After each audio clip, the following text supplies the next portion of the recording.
Hello, listeners, and welcome back to Cobbs Corner. I'm your host, Morgan Cobbs. On today's episode, we will be reviewing the 2002 classic, Catch Me If You Can, based on a true story. Barely 21 yet, Frank is a skilled forger who has passed as a doctor, lawyer, and pilot. FBI agent Carl becomes obsessed with tracking down the con man who only revels in the pursuit.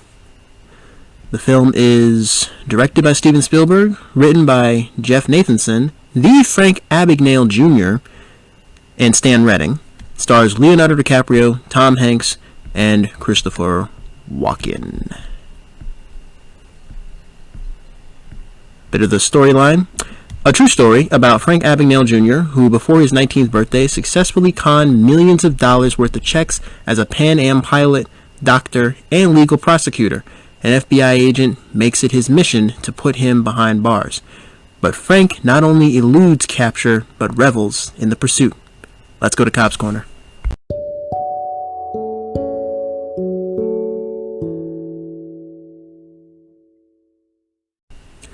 Before we get into the sort of the highlight reel of the movie, I forgot to mention that this movie is available to stream on Max as of the recording of this episode.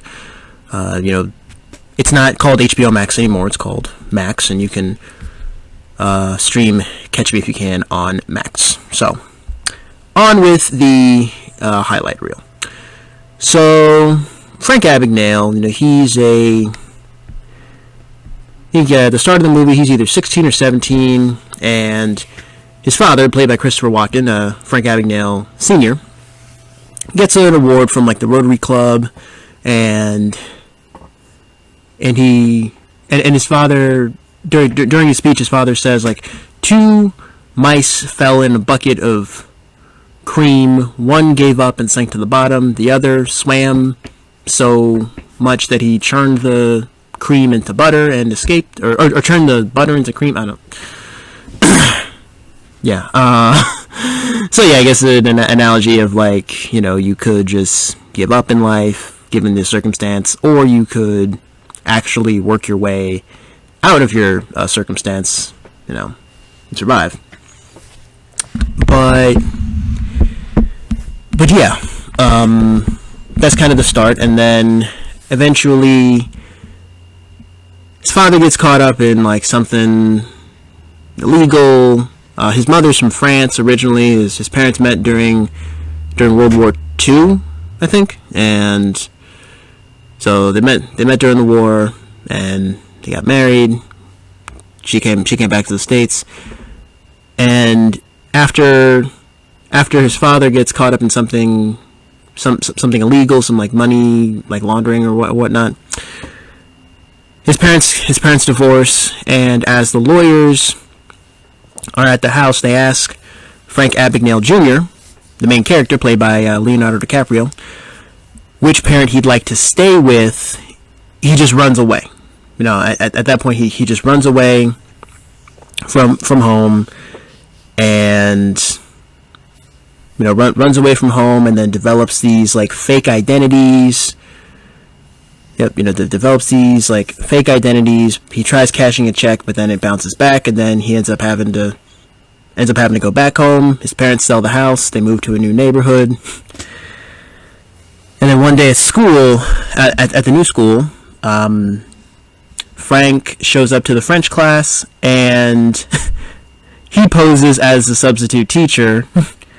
Okay, and comes in, writes his name on the board, say, "My name is Mr. Abagnale, not Abagnale, not Abagnale.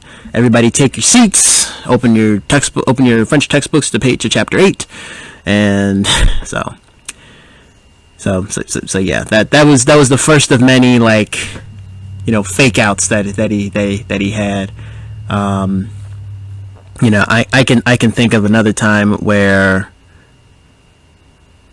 he was posing as one of the other scenes. He's posing as a high school student who wants to find out more about Pan Am Airlines, And after wanting to find out more about Pan Am Airlines, he interviews a pilot who gives him his expired Pan Am license, and then Frank starts to pose as he makes a fake phone call to the hotel and asks them to and asks them to deliver his flight uniform. So now Frank is posing as an airline pilot for Pan Am Airlines, and he's writing a bunch of fraudulent checks. But what he does is, I realized he would buy these small model airplanes, and he would put them in the bathtub.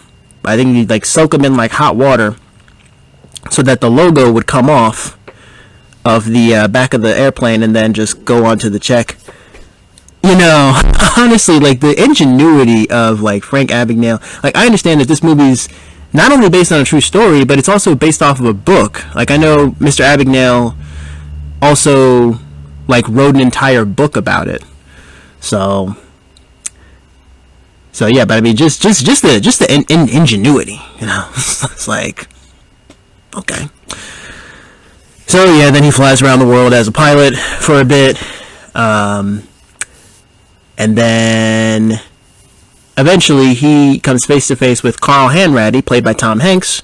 Carl Hanratty is the FBI agent who has been assigned to Mr. Abagnale's case, and he almost catches him at, I think it was at a condo, or no, at a motel in Atlanta, and at a motel in Atlanta, and then he the two of them literally meet face to face. Carl has him held at gunpoint, and then he's here, take my wallet. Here, I have no gun. Here, take my wallet. I'm gonna head downstairs, and he leaves Carl with the wallet and makes Carl believe that he's not Frank Abagnale, that he's someone else, that he's Secret Service, which actually, nice bit in the sidebar, nice little tidbit of let me learn to speak properly. The Secret Service was initially created, it's my understanding that they were initially created, I think, during the Civil War, during the American Civil War, to combat check fraud. Because check fraud was rampant back then. Because I think at that time America technically had two currencies. There was the Union currency and the Confederate currency. So the Secret Service was initially created to stop check fraud and money fraud and that sort of thing. So it's funny that Frank posed as a Secret Service agent on a stakeout. So nice little tidbit of information, and a nice little I guess nod to the Secret Service, not to the U.S. government and history. So yeah, then Frank leaves, and he even, throughout his pursuits, multiple times he tries to reconnect with his father, because after his parents divorced, his father, he and his father grew kind of distant. Frank Abagnale Sr., played by Christopher Walken. The two of them have lunch, and Frank tries to do tries to buy all these nice things for his father, after they've lost all this money, and he says in one scene, it's I'm gonna get it all back. It's I'm getting married, which I'll get to that in a moment. I'm gonna buy it all back. Everything that they took from us, I'm gonna buy it all back. At one point, he tries to buy his father a $60,000 car, to which his father responds, "I came here on the train. I'm going home on the train." So yeah, his relationship with his father was a little shaky at times, and eventually he makes it to a hospital where hospital in, I can't remember if it's New Orleans, maybe New Orleans or Atlanta or Georgia, and he meets a nurse played by Amy Adams, Brenda, played by Amy Adams. And after he poses as a doctor and applies for the job and like makes up a fake resume and like gives it to the guy who like runs the hospital, and he becomes a like resident pediatrician for the night, for like the nighttime shift. He becomes like the resident pediatrician, and now he's got a team of nurses, and Brenda works on this team of nurses, and so the two of them get close. The two of them get close during their time working together. They fall in love. Frank watches a bunch of like doctor shows, a bunch of like shows about like surgery, and he starts just like quoting, like literally just like quoting like these shows. And there's one time he actually does have to go to like the emergency room, and if he actually does have to like go to the emergency room, and because I guess there's a kid who like fell off his bike or whatever, and then he asks one of the other doctors, it's like, do you concur? Which really he was just quoting like a show that he had watched like the night before. It's like, doctor, do you concur? So which again, he's probably Frank Abagnale Jr. He was probably like the world's most famous bullshitter. Okay, because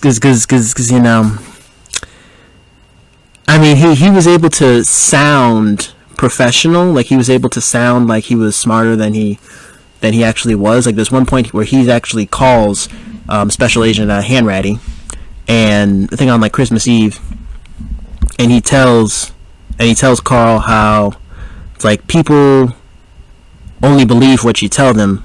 So it's like you can make yourself sound smarter than you actually are. You can make people believe that you're a person of high intellect, of high status, of high, whatever. Almost kind of like fake it till you make it, or, I guess, or I guess there's a saying like you can make your mouth say anything, So yeah, there's that. Even after Frank meets Brenda's parents, he lies and says that he studied law, that he went to, I think it was like Cornell, or I forget the name of the school, but it was some like Ivy League school that Brenda's father also went to, and his father like asks him all these like security questions about like was Professor so and so still working there when you were there, like what was his dog's name, like, so yeah. And eventually Frank goes into the study with Brenda's father, and they have a little chat, and he actually, I think, tries to come clean. I think he actually says, like, I can't remember, like, did he actually come clean? But then, no, I think that was a scene where Frank asks Brenda's father for a job, to which he sort of dismisses that question and says, no, like, what's the question you really wanted to ask me? And he's like, and then Brenda's father's like, oh, you're a romantic. You see, you and I are the same. You see, we are nothing without the women in our lives. I proposed to Brenda's mother after 5 dates, and I had 2 nickels in my pocket or something. So it's like, we are nothing without the women in our lives. And so yeah, that there's that scene where he, I guess, wins Brenda's hand in marriage. He gets the father's blessing. But the more that Frank ran these scams, the closer and closer the feds got to him. And the night of their engagement party, Frank ends up just leaving because the FBI actually show up to the party. He ends up running upstairs with Brenda and opens all these suitcases full of money. And he says, like, we've all got our secrets. I'm not a pediatrician. I don't practice law. I'm not a Lutheran. And it's like, sometimes when I travel, I use the name Frank Taylor instead of Frank Abagnale. I'm not 28 years old. I can't remember. I think he was 17 at the time. Yeah, it's like I'm 17 years old, and I ran away from home a year and a half ago, like, so. Been on the run for a year and a half. Take this money, meet me, I think it's either like the next day or in 2 days. Go to Miami International Airport. You're going to take a cab to Miami International Airport and tell them to drive through the night and meet me in the international terminal. Sure enough, that day arrives. Frank ends up at Miami International Airport, and the feds are there too. The feds are there too, and so is Brenda. So he ends up having to leave behind Brenda and, quick change into his, pilot's outfit and then pose as a pilot. And then he even, probably like the funniest part of the movie, he actually like pays a driver $100 to wear this like pilot's uniform. And the FBI, like, they actually go over to the driver's car, and just like hold the driver at gunpoint. He's like, I don't know, some guy paid me $100 to dress up like this. He's like, well, who are you waiting on? And then he pulls out a sign that says, "Call Hanratty." That was Frank Abagnale's way of saying, like, again, hey, catch me if you can. You're not gonna catch me. I'm out here running scams. I'm still on the run. Still on the run. So yeah, that was but and then the plane takes off, and so that was a fun part of the movie. The movie, I realized, does actually go back and forth between like Frank Abagnale the prisoner and Frank Abagnale the scammer, running around the world forging checks. It sort of juxtaposes, like, goes back and forth. And then there's even a scene where Carl confronts Frank in France on Christmas Eve, and I think in the same village that Frank's mom is from, and where they've never heard of Sarah Lee. they had said they had said that in one of the earlier scenes where Frank's mom, who at that point was remarried, she is confronted by the FBI, and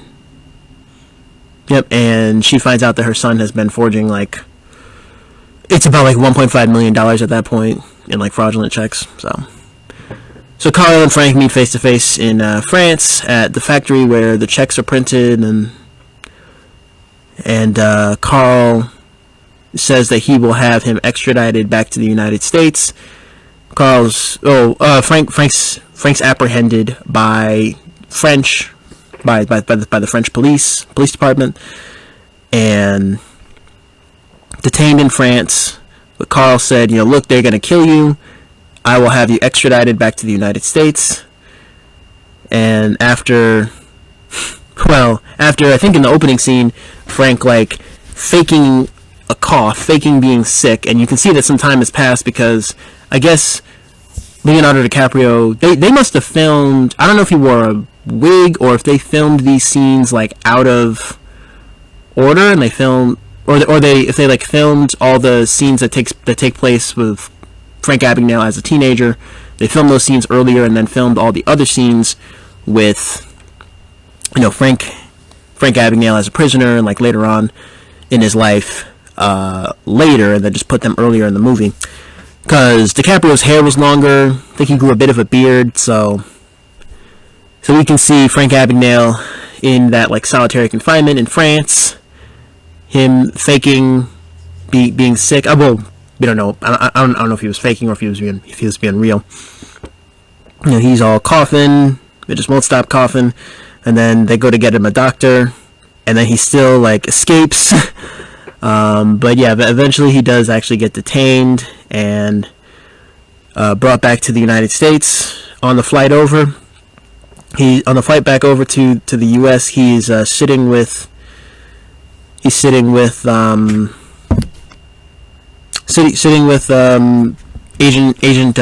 Hanratty, and Agent Hanratty, he even like asks him like, how'd you pass the bar exam? To which Frank admits, I studied for the bar for a year and then took it and passed. Carl informs Frank that his father has passed away. His father, apparently, Frank Abagnale Sr., apparently had fallen down some steps at Grand Central trying to catch a train and snapped his neck. And this causes Frank to have a huge just like meltdown on board, and he runs into the bathroom and kind of like unscrews the airplane toilet and just crawls. And I guess escapes through, I don't know, whatever, like sewage or whatever, whatever, like the piping system in an airplane, in the airplane. And then when they land, Carl Special Agent Hanratty, him and all the other FBI agents, they tell everybody stay seated, FBI, stay seated. So Frank's on the run. He runs over to his mom's house and sees that his mom has now has a daughter with her new husband. So Frank's got a half sister. And then the police show up. They apprehend Frank.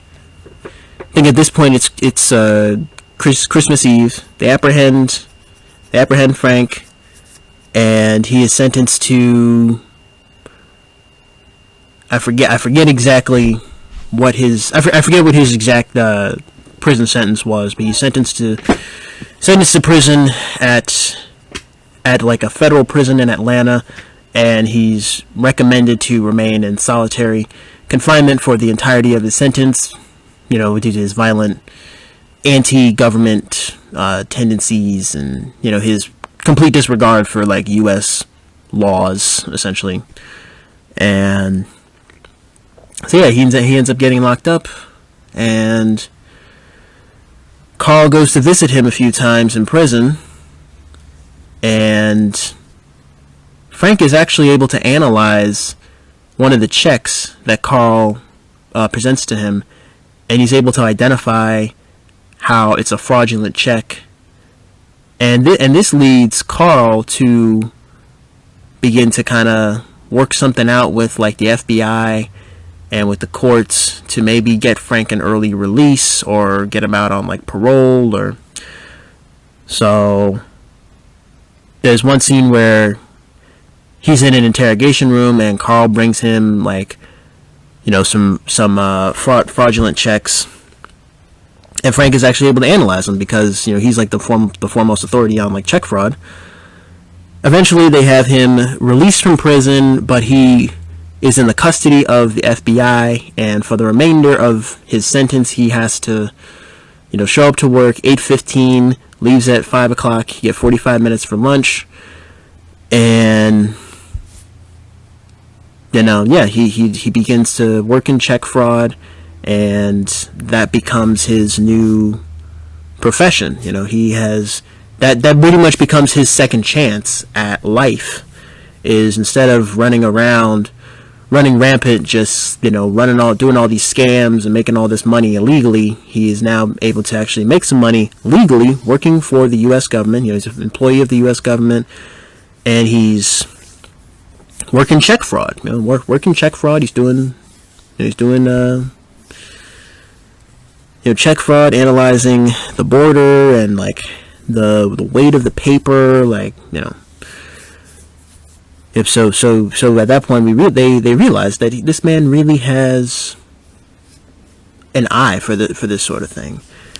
And the film ends with Carl and Frank sitting at a table in a busy office, I think at the FBI headquarters in Washington D.C., and the two of them going over these checks and like how it's a fraudulent check and why it's fraudulent, and like how a lot of the numbers tend to fade after a while. The 6s and 9s go first, and so, but the film ends with kind of a message about how Carl and Frank are close friends to this day. Frank has been married for 26 years, and he is the foremost authority on check fraud the secure checks that we use today. Now, this movie came out in 2002, so quite some time has passed since the release of this film. But apparently, the checks that we all use today, probably some of the checks that I've used, that you listening have also used, are the secure checks that were put into circulation as a result of men like Frank Abagnale Jr., where they're checks that are harder to forge. They're harder to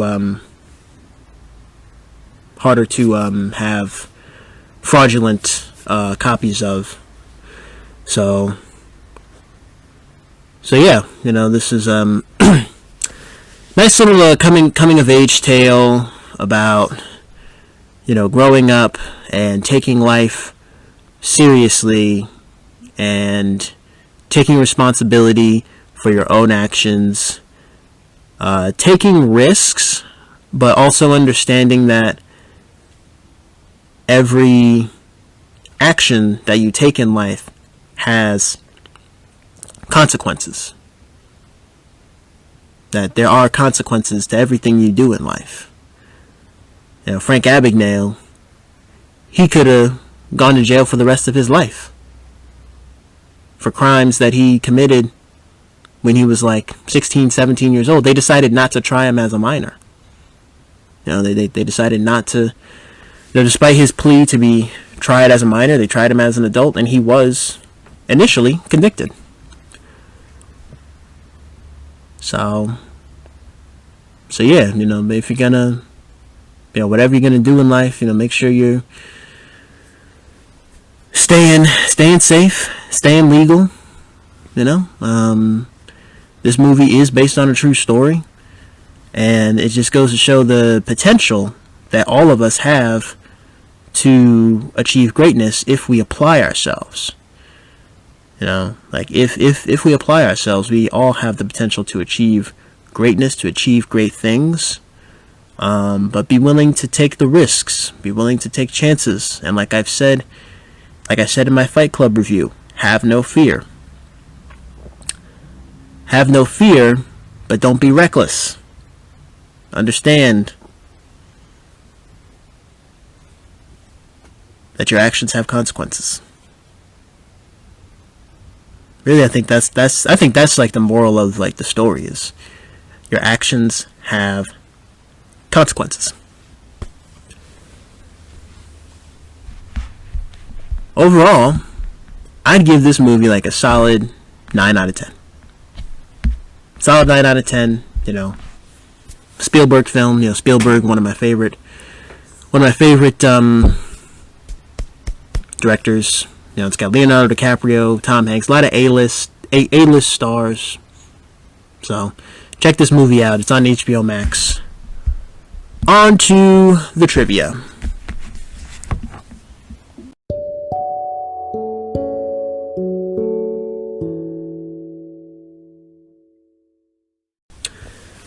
So, one of the taglines, the true story of a real fake. See if there's any questions they have. True story of real fake. Frank didn't go to flight school. Frank didn't go to medical school. Frank didn't go to law school because Frank's still in high school. Catch them this Christmas. Dieware story. The true story of an ingenious deception. I think that's German, but okay. Back to the main page. All right, so a bit of the trivia. Did you know? Okay. Trivia. Cameo. Real life Frank Abagnale Jr., the French officer to arrest Frank on Christmas Eve, 1967. There's a cameo from the real Frank Abagnale Jr. All right. Steven Spielberg was initially reluctant to approach Tom Hanks about taking the part of Carl Hanratty, assuming that he wouldn't be interested in playing a supporting part at this stage in his career. Hanks put him straight by saying that a good part was a good part no matter the size. That's the kind of guy that Tom Hanks is. He will accept the good part. Good part is a good part, no matter the size, no matter if it's a supporting role, leading role. The newly filmed clip from To Tell the Truth that opens the movie was based on an actual episode in which Frank was a guest. In that episode, not a single panelist correctly guessed that he was the real Frank Abagnale Jr. The episode of To Tell the Truth can be viewed on YouTube. So definitely check out To Tell the Truth. That episode of To Tell the Truth on YouTube. It's funny, nobody correctly guessed Frank Abagnale Jr. I mean, I know, to tell the truth, I know that was a game show going back to like the 60s, like the 50s and 60s. My grandmother remembers, to tell the truth. I'm not sure if that game was rebooted or like brought back or not, but yeah, no, to tell the truth, and nobody correctly guessed Frank Abagnale Jr. Wow. I'm honestly not kind of shocked. I'm kind of not shocked, though. I mean, guy was a liar and a, con man, so. The FBI officer who was chasing Frank and was the main inspiration of Carl Hanratty was really Joe Shea. Frank Abagnale Jr. used the pseudonym Sean O'Reilly in his book because Joe Shea was still in the FBI. He has since passed away. However, in an online video interview, Abagnale said that Hanks met Shea and patterned his performance on him so perfectly that watching Hanks is virtually the same as watching Shea. Wow, okay. I know a lot of times, like for the purpose of movies, they'll have one character who's technically like a fictional character, but is a stand-in for a real life person, or a stand-in for like multiple people, and that's just to maintain like pacing and maintain like the story of the movie. It's like, you can't go into like exact detail, especially when doing a movie based off of a book. Well, a movie that's both based off a book and inspired by true events.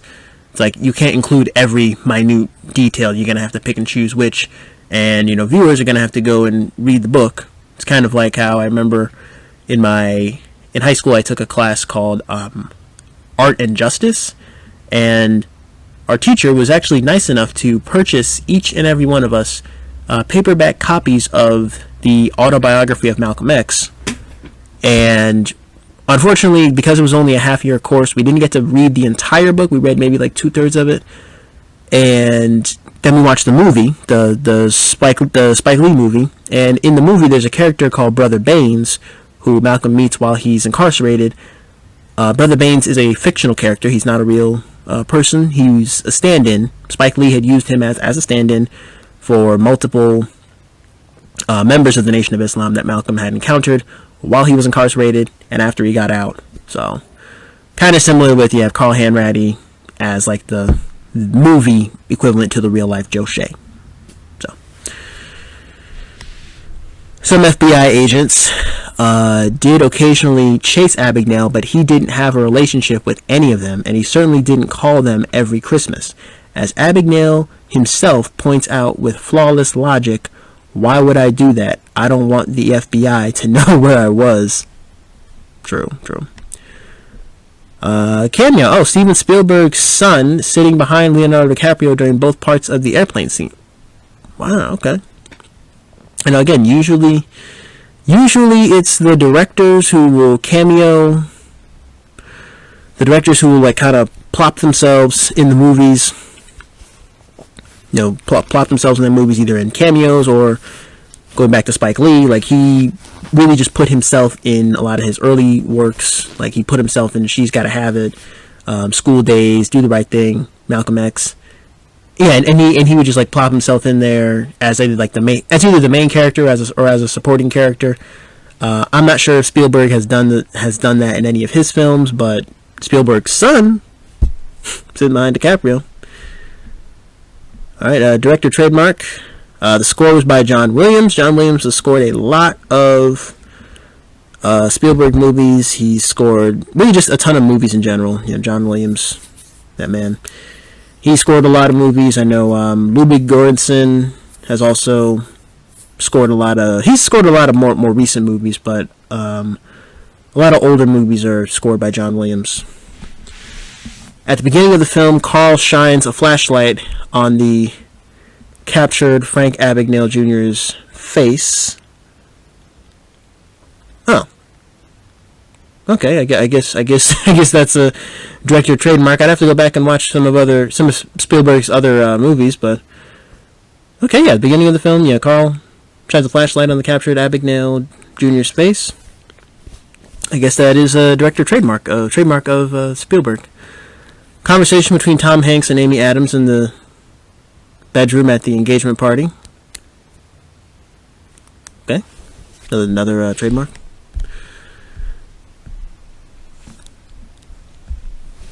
So yeah, that's a bit of the trivia.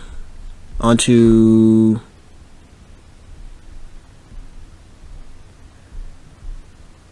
some of the, well, here, one of the goofs. While Frank and Carl are flying back to the U.S., Frank looks out the window and tells Carl that they are over Fiorello LaGuardia Airport and runway 44. All runway ends are painted/labeled based on the compass direction or bearing it is facing or heading. A due north runway is 36, meaning 360 degrees, and the opposite end marked 18 for 180 degrees. Runway numbers include 1 to 34. Run to 1 to 36. No runway 44 exists. Wow. So even after Abagnale's been caught, and this man is still lying and and just being deceitful. It's like, all right. So got a quote. Frank Abagnale Sr. 2 little mice fell in a bucket of cream. The first mouse quickly gave up and drowned. The second mouse wouldn't quit. He struggled so hard that eventually he churned that cream into butter and crawled out. Gentlemen, as of this moment, I am that second mouse. The question is, which mouse will you be? You know? Which mouse will you be, guys? You going to be the mouse that gives up and drowns, or are you going to be the mouse who refuses to give up and swims and struggles so hard that eventually you're going to churn that cream into butter and crawl out? During the first 30 seconds of the credits, we hear the FBI typewriters. I kind of noticed that. Kind of. Alternate versions. In the French language version of the film, Frank teaches his high school Spanish class instead of French. Okay. Alright. Let's see. So, well, I guess it would make English. It would make sense because, like, it would make sense because of the fact that it's a French language version of the movie, and like if you're already in France, everybody knows French, so they're probably not learning French. They're probably learning, for them, a foreign language would be Spanish, maybe English, so Italian. But yeah, it's a nice little bit of, not continuity, but like awareness, sort of knowing your audience. Connections, edited from To Tell the Truth, 1969. Right, there was the episode of To Tell the Truth. And, the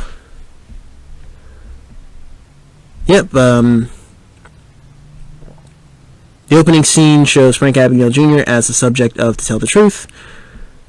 This movie, I guess, was featured in HBO First Look, Catch Me If You Can. It's a it was an episode of HBO First Look back in 2002, probably a promo for the movie. Late Show with David Letterman, episode dated December 19th, 2002. Clip shown as Tom Hanks promoted the film. The 60th Annual Golden Globe Awards, TV special in 2003. 9th Annual Screen Actors Guild Awards, SAG Awards. And 75th Oscars, which was nominated for 2 Oscars. I'll actually talk about that a bit now. Alright. Details. Alright, so storyline.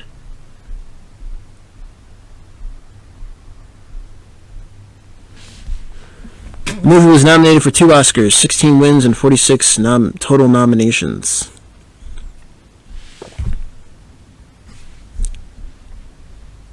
Uh, 2003 nominee Christopher Walken was nominated for Best Actor in a Supporting Role, and John Williams was nominated for the Oscar for Best Music and Original Score. Again, nominated, did not win. At the BAFTA Awards, Jeff Nathanson won the award for Best Screenplay, best adapted screenplay at the 2003 BAFTA Awards. Christopher Walken won Best Performance by an Actor in a Supporting Role. And my computer is acting up.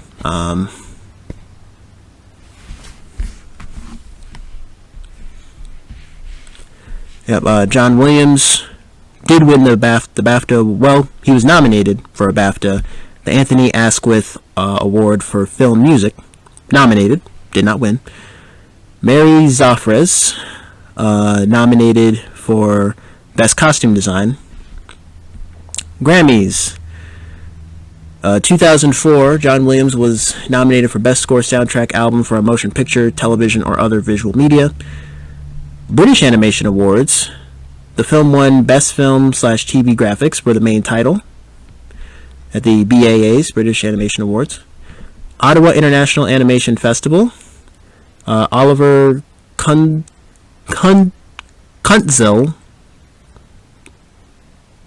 and Florence Dagus. They won Best Station Program Identification / Title Sequence at the Ottawa International Animation Festival. Oh, probably for the opening credits. Yeah. Phoenix Film Critics Society Awards.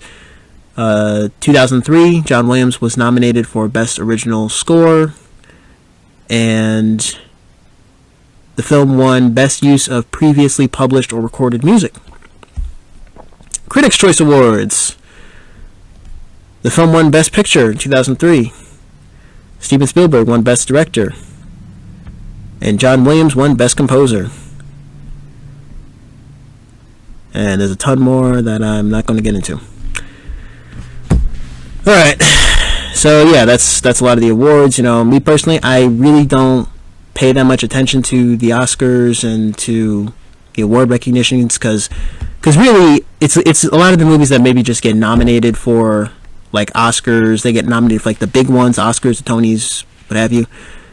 They get nominated, but then they don't win those, and a lot of those films, they just get overlooked, but they end up winning, the lower level, film festivals and stuff like that. So, one user review. I haven't read the book just yet. I definitely will now. This was an entertaining and fun piece of film making from the ever-reliable Steven Spielberg. It is a bit of a depart from his usual full-blown and hugely epic pictures, yet this does not detract at all from his fascinating story of Frank Abagnale Jr.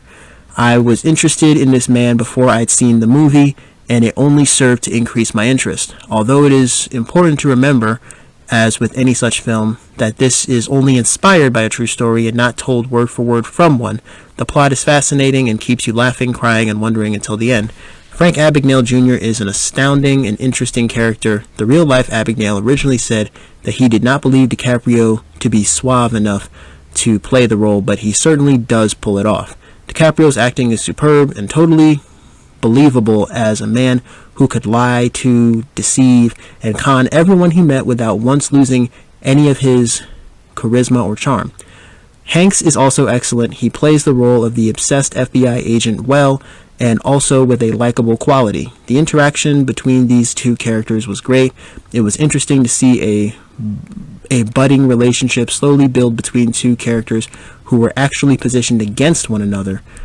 I love the look of I loved the look of the film. It was a refreshing blast to see the 60s portrayed in such a vivid and colorful way. The whole setting and atmosphere of the film gave it a wonderful and almost, I hesitate to use this word, magical sense. This tone appealed to me much more than a darker tone might have. However, the film is rife with moral ambiguity. As much fun as it is to watch DiCaprio jumping from one plane and identity to the next, forging checks and spending inordinate amounts of money at a whim, the film never really focuses on the morally bankrupt side of the story. The portion of the film devoted to this at the end still seems to skim over the fact that this man has stolen millions of dollars. It ends on a high note for Frank Abagnale Jr., never fully spelling out the wrongs he committed. Still, this would probably bring the whole film down, and sometimes it's fun just to enjoy a bit of escapism without being told off for desiring such things. I mean, it's hard to be totally strict and upright. You have to love it when DiCaprio's character swindles Jennifer Gardner's prostitute for $400. Overall, this is a fun film and really enjoyable, not as much as an epic masterpiece as some of Spielberg's other movies, but still a great film. This review was made on March 30th, 2005. Overall, 8 out of 10 stars. Personally, I'd give this movie a 9 out of 10. And interesting point about how there is no real, it's really just like the moral ambiguity, I mean, obviously, I'm sure to those of you, watching, to those of you watching this movie, to those of you listening, you should know, okay, and if you don't know, now you know, forging checks is wrong, scams are wrong, deception is wrong, alright, but Spielberg, he just did it, and he just directed this movie in such a great way that, such a great way that, you get to see, both sides of the story, and, the relationship between Hanratty and Abagnale. This is just overall a great film. The movie was released on December 25th, 2002, on Christmas, here in the United States. Countries of origin, United States, Canada. Its initial release languages were English and French. Filming locations, Alcatraz Prison, Alcatraz Island, San Francisco Bay, California, USA. Okay, so I've been to San Francisco. I have not been to Alcatraz, but I'm going to Alcatraz now. Because now I know that was a filming location for Catch Me If You Can. I've probably been to some of the filming locations, being that I've been to San Francisco, though I haven't been there in a while. I've been in and around, the San Francisco Bay Area. So, probably been to one of the filming locations, I'm sure. Production companies, DreamWorks Pictures, Kemp Company, Splendid Pictures. Onto the box office. The movie had an estimated budget of $52 million. Opening weekend, it made about $30 million. Its opening weekend, so it did not surpass its operating budget opening weekend. Then again, that was the holiday weekend, so its gross U.S. and Canada, within the U.S. and Canada, its gross box office income was $164 million. So, that's what, 3 times. That's pretty sure that's over 3 times its operated budget. And worldwide, it made $352 million. So, worth it. Runtime's 2 hours and 21 minutes. So when you do watch this movie, so when you do watch this movie, if you haven't already, make sure you do it at a time when you have a gap in your schedule. Do it on a Saturday, or do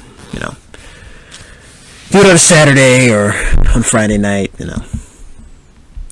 Lastly, I will briefly touch on Rotten Tomatoes. Okay, so the critics actually have given this movie a 96%. 96% certified fresh. Audience score is only 89%. I'm probably gonna side with the audience on this one because, I still think it was a great movie.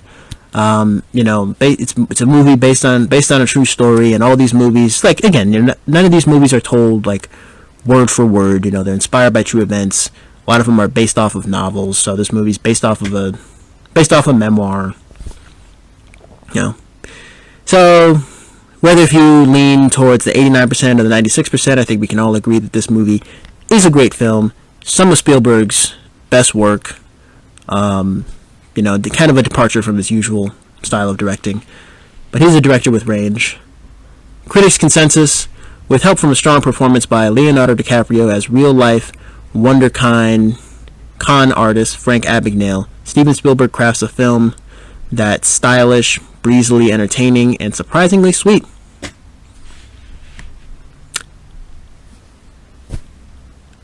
I fully, completely agree. I forgot to mention where to watch. You could rent this movie on Vudu, Amazon Prime, Apple TV. You can rent it there, or if you have a Max subscription, you can watch it on Max. That is all I've got for this review of Catch Me If You Can. Tune in next week when I will be reviewing The Count of Monte Cristo. Now, guys, I realize that a lot of the movies on this list are based off of books. If you can, please read the book before you listen to my review. Don't do what I do. Okay, now for the purpose of these reviews, you know, I review the movies. A lot of these books I have not read yet. The Count of Monte Cristo I know is a book as well as a 2002 movie. So I'll be reviewing the movie next week. So stay tuned for that.